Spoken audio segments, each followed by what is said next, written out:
사람은 누구나 한 번쯤 미래를 알고 싶어 합니다. 특히 나라의 운명과 관련된 이야기라면 더더욱 그렇지요. 이 이야기는 한 티베트의 고승이 남긴 2025년에 대한 예언에서 시작됩니다. 그의 이름은 잠체 린포체. 티베트 북쪽 칼마 협곡에 위치한 수도원에서 60년 넘게 수행을 이어온 살아있는 전설이라 불리는 인물입니다. 그의 나이는 올해로 93. 하지만 그의 눈빛은 어린아이처럼 맑고 목소리는 마치 오래된 북소리처럼 울림이 깊습니다. 2024년 12월 27일 그는 겨울이 깊어가던 어느 밤 불을 끄고 창을 열더니 수도원의 제자 셋을 불러 앉혔습니다. 그리고 아무에게도 들려주지 않았던 예언의 말을 처음으로 꺼냈습니다. 그 말은 시간이 지나 일부 수행자들과 언론을 통해 조용히 퍼져나가기 시작했습니다. 그리고 이제 이 예언은 여러분께 공개됩니다. 지금부터 들려드릴 이 말은 어떤 종교의 교리도 아니며 정치적 주장도 아니며 특정인을 향한 예측도 아닙니다. 단지 그는 세상의 기운을 읽었고 그 읽은 바를 말로 옮겼을 뿐이라 했습니다. 이제 그의 첫 번째 예언이 시작됩니다. 시간은 벽이 아니라 강물이다. 그 강물은 때로는 흐르고 때로는 숨는다. 2025년은 숨었던 물줄기가 다시 솟구치는 해가 될 것이다. 눈을 들어보라. 동쪽의 그늘이 짙어지고 바다는 다시 흔들린다. 하늘은 무언의 말을 품고 땅은 경계를 바꿀 준비를 한다. 나는 본다. 바람이 심상치 않다. 일본의 바다는 조용해 보이지만 그 안의 물결은 이미 깨지고 있다. 그것은 하나의 파도가 아니니 겹겹의 물기둥이 서로를 밀어낸다. 여름이 되면 태양은 전보다 뜨겁지 않다. 그러나 그 열이 내려앉을 때 물은 동하여 육지를 삼키고 하늘은 진동하며 바위는 갈라질 것이다. 일본은 그 중심에 설 것이다. 허리에 대지가 울리고 바다의 창은 열릴 것이다. 그리고 그 울림은 단지 일본에 머무르지 않는다. 파동은 곧이어 한반도의 남동쪽 해안까지 도달한다. 대비하라. 이것은 두려움이 아니라 준비의 말이다. 정해진 것은 아니나 기운은 강하다. 자연은 우리가 등을 돌린 사이에 말하고 있다. 들을 귀가 있는 자는 지금부터 준비하라. 그 준비는 눈에 보이지 않아도 좋다. 마음의 문을 닫지 않는 것으로도 충분하다. 그의 이 첫 예언은 자연의 움직임에 대한 경고였습니다. 특히 2025년 여름 일본을 중심으로 발생하는 거대한 자연재해 그리고 그 여파가 한국의 동남해안까지 미칠 것이라는 말은 많은 이들에게 충격과 숙연함을 안겨주었습니다. 그는 명확한 날짜를 말하지 않았습니다. 그 대신 계절과 방향, 지역의 이름만을 반복했습니다. 이 방식은 고대 예언자들이 즐겨 쓰던 의도적 모호함의 기술입니다.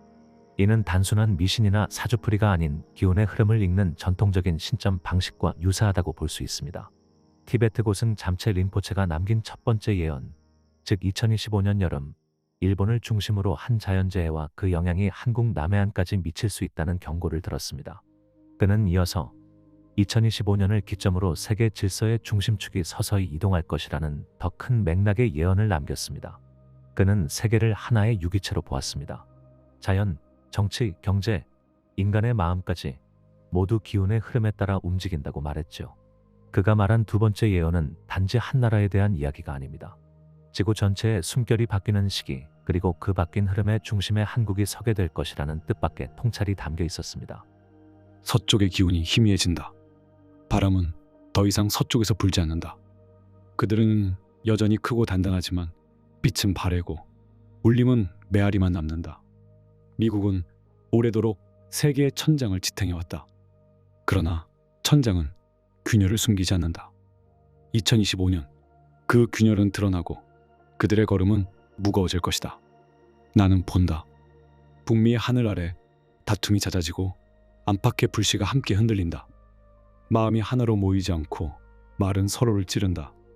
그 틈을 따라 동쪽의 기운이 자란다. 아시아의 고요한 땅들이 일어선다. 중국은 잠에서 깨어났고 인도는 숨을 길게 들이켰으며 그러나 그들 사이에서 가장 밝게 깨어나는 땅이 있다. 그것이 한국이다. 한반도의 기운은 정갈하고 단단하며 어둠을 품지 않는다. 사람들이 알지 못했을 뿐 이미 한국은 오래전부터 중심이 될 준비를 해왔다. 언어는 작지만 울림은 크고 땅은 좁지만 발걸음은 멀리 간다. 2025년 이 해를 경계로 한국은 중심으로 향하는 길목에 발을 디딘다. 그 첫걸음은 조용하지만 세계는 이를 알아차릴 것이다. 누가 시키지 않아도 눈은 한국을 향할 것이며 목소리는 멀리서도 이 땅의 울림을 따라오게 된다. 준비된 자만이 중심에 설 수 있다. 그것은 숫자도 무력도 아니다. 중심은 기운이 향하는 곳이며 그 기운은 이미 한반도로 기울었다. 이 예언은 단순한 국뽕성 발언이 아닙니다. 실제로 현재의 세계 정세와 연결해서 보면 그의 말은 상당히 상징적이면서도 날카로운 통찰을 담고 있습니다. 그가 말한 미국의 균열은 단지 외교나 정치의 혼란만을 뜻하지 않습니다. 내부의 갈등, 국민 간의 분열, 그리고 세계의 신뢰가 점점 이동하고 있다는 흐름을 말하는 것이죠. 그리고 그 반사 이익처럼 아시아 전체, 특히 한국이 중심적인 역할을 맡게 될 준비가 되고 있다는 것. 이 부분은 많은 이들에게 큰 울림을 줍니다. 그가 말한 언어는 작지만 울림은 크다는 표현. 이는 한국의 문화적 영향력, 기술, 민주주의적 균형 감각, 그리고 국제사회 내 위상까지 아우르는 말입니다. 그는 분명히 말했습니다. 2025년 이 해를 경계로 흐름이 달라진다. 그리고 한국은 그 안에서 마지막이 아닌 중심이 되는 길을 걷게 될 것이다. 해설자 입장에서 잠시 짚고 넘어가야 할 부분이 있습니다. 왜 하필 2025년일까요? 2025년은 정치적으로도 변화의 시기입니다. 한국은 이 해를 전후로 대선에 대한 준비, 국회 변화, 사전투표 시스템 확대, 정치적 분기점이 도래합니다. 또한 국제적으로도 미국의 대통령 선거가 끝난 뒤에 국면 전환기, 중국의 경제 회복 궤도 진입 여부, 일본의 환율과 지진 리스크에 따른 불안, 러시아 전황의 장기화에 따른 외교 전략 변화, 이런 모든 것들이 기운의 재편이라는 말을 신비로 감싸지 않더라도 현실적으로도 이 시점에 맞물린다는 점은 주목할 만합니다. 지금까지는 잠체 림포체의 두 번째 예언, 즉 2025년을 기점으로 미국의 영향력이 줄어들고 한국이 아시아 중심 국가로 기운을 끌어올리게 될 것이라는 내용에 대해 들려드렸습니다. 이 예언은 일부에게는 놀라움이고 다른 이들에게는 이미 느끼고 있던 진동의 실체일지도 모릅니다. 더욱 놀라운 예언이 이어집니다. 그는 말합니다. 이제 사람들의 믿음이 바뀔 것이다. 종교조차 흔들릴 것이다. 그리고 지금까지와는 전혀 다른 일이 벌어진다. 그가 세 번째로 전한 말은 지금까지의 예언 가운데 가장 민감하고 가장 충격적인 주제에 관한 것이었습니다. 그것은 종교에 대한 예언이었습니다. 인류가 수천 년간 의지해왔고 수많은 사람들이 생의 의미를 두고 살아온 그 믿음의 기둥이 이제 흔들릴 것이라는 조심스럽지만 분명한 경고였습니다. 잠체 림포체는 자신이 특정한 종교를 부정하거나 깎아내리는 것이 아님을 분명히 했습니다. 그는 오히려 깊은 애정과 이해를 담아 믿음이 변화하는 것은 파괴가 아니라 새로움의 시작이라 말했습니다. 사람들은 오래도록 하늘을 올려다보았다. 그 하늘 속에 신을 보았고 스스로를 낮추었다. 그러나 이제 하늘은 더 이상 대답하지 않는다. 이는 신이 떠난 것이 아니다. 사람들이 하늘이 아닌 거울을 보기 시작한 것이다. 거울 속에서 그들은 신을 찾기 시작한다. 2025년 조용히 그러나 확실하게 믿음의 중심이 이동한다. 사람들이 모여 기도하던 성소는 이제 더 이상 울림을 주지 못한다. 큰 종은 울되 가슴은 떨리지 않고 말씀은 들리되 귀는 닫혀 있다. 이는 단죄가 아니다. 단지 변화다. 성직자의 말이 힘을 잃고 경전의 구절이 외워지지 않을 때 사람들은 묻기 시작한다. 이건 정말 나를 위한 말인가? 그리고 그 질문이 깊어질수록 새로운 믿음의 형태가 태어난다. 이름이 없고 형상이 없으며 벽이 없고 재단이 없는 신성. 사람들은 그것을 느낌이라 부르고 직감이라 말하며 진동으로 이해한다. 종교는 무너지지 않는다. 다만 바뀔 뿐이다. 목사, 스님, 신부, 도사, 그들이 모두 역할을 잃는 것은 아니다. 단지 그들의 말보다 삶의 모양이 더 중요해지는 시대가 열린다. 그리고 이 변화는 한 곳에서 시작된다. 가장 오래된 상처를 가진 땅, 가장 조용히 인내해온 사람들, 가장 절제된 말로 기도해온 민족.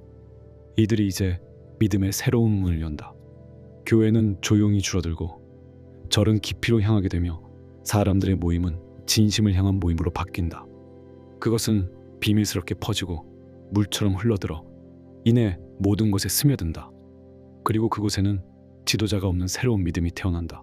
이 예언은 다소 충격적으로 들릴 수 있습니다. 오랫동안 종교를 중심으로 살아온 세대, 매주 예배를 드리고 절을 찾고 제사를 지내던 이들에게는 신성의 체계가 바뀐다는 것 자체가 낯설고 거부감이 들 수 있는 이야기일 것입니다. 하지만 림포체는 이것을 부정이 아닌 진화라고 표현했습니다. 그는 종교가 무너지는 것이 아니라 형태가 바뀌는 것이라고 말합니다. 기존의 형식적 예배, 외형 중심의 신앙에서 이제는 내면 중심의 영성, 삶 속에서 체화되는 신성으로 옮겨간다는 것이죠. 사실 그의 이 예언은 단지 상징적인 말이 아닙니다. 이미 현실 속에서도 우리는 그 징후를 보고 있습니다. 교회 출석률의 급감, 사찰 신도 감소와 젊은 층의 이탈, 기존 종교 지도자들의 반복된 윤리 문제, 명상, 기공, 영성, 내면 중심의 개인 수행 증가. 여러분 가운데에도 예전처럼 종교 활동에 적극적으로 참여하지 않고 그냥 내 방식대로 조용히 기도하고 있다는 분들 점점 많아지고 있지 않습니까? 바로 그것입니다.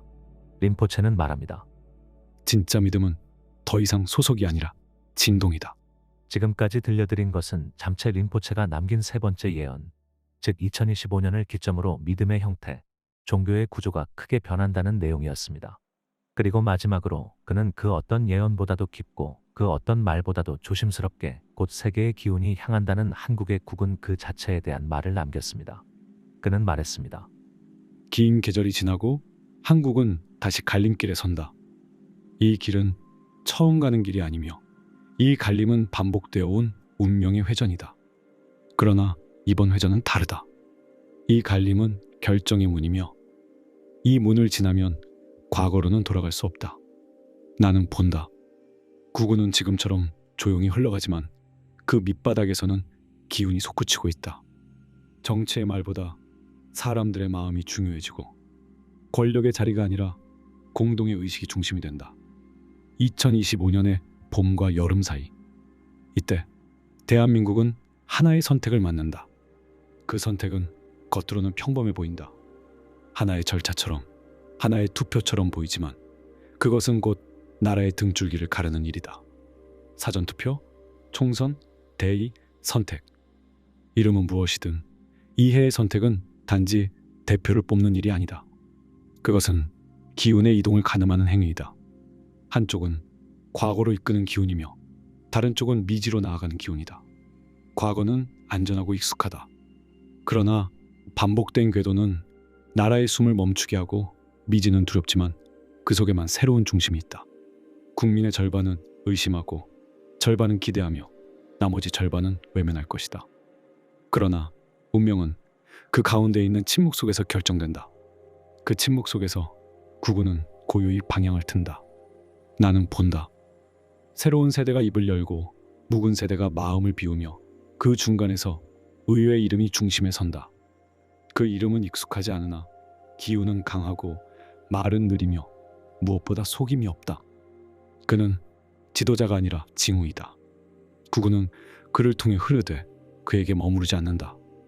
이 땅은 앞으로 분열을 견디고 혼란을 지나 스스로 자기 역할을 찾아내는 해를 맞는다.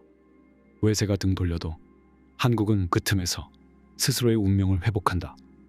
그것은 마치 불씨처럼 작지만 끄지 못할 불이다.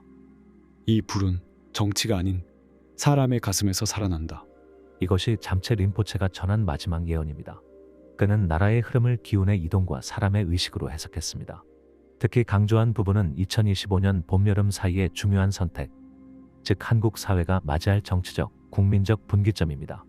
그는 이 시기에 사전투표와 총선 전후가 단지 정치적 사건이 아니라 국가 전체의 국운 흐름을 결정짓는 계기라고 보았습니다. 국운은 단순한 정치 흐름이나 경제 지표가 아닙니다. 그것은 그 나라의 기본 기질, 민족적 무의식, 세대 간의 에너지가 한데 뭉쳐 지속적으로 흘러가는 집단 에너지의 흐름입니다. 그래서 잠체 림포체는 국운이 지도자 한 명의 손에 달린 것이 아니라 국민 개개인의 작은 진심과 선택에 의해 형성된다고 보았습니다. 잠체 림포체가 남긴 4가지 예언은 결코 흥미 위주의 이야기가 아니었습니다. 그는 자연의 흐름을, 세계의 변화를, 믿음의 이동을, 그리고 한국의 국운을 말하며 단 한 번도 사람들을 겁주려 하지 않았습니다. 그의 메시지는 일관됩니다. 준비하라. 두려워 말고. 기운은 미리 알려지며 그것을 듣는 자는 길을 잃지 않는다. 이 시리즈는 여기서 마무리됩니다. 그러나 진짜 중요한 것은 이제 우리가 어떻게 살아갈 것인가입니다.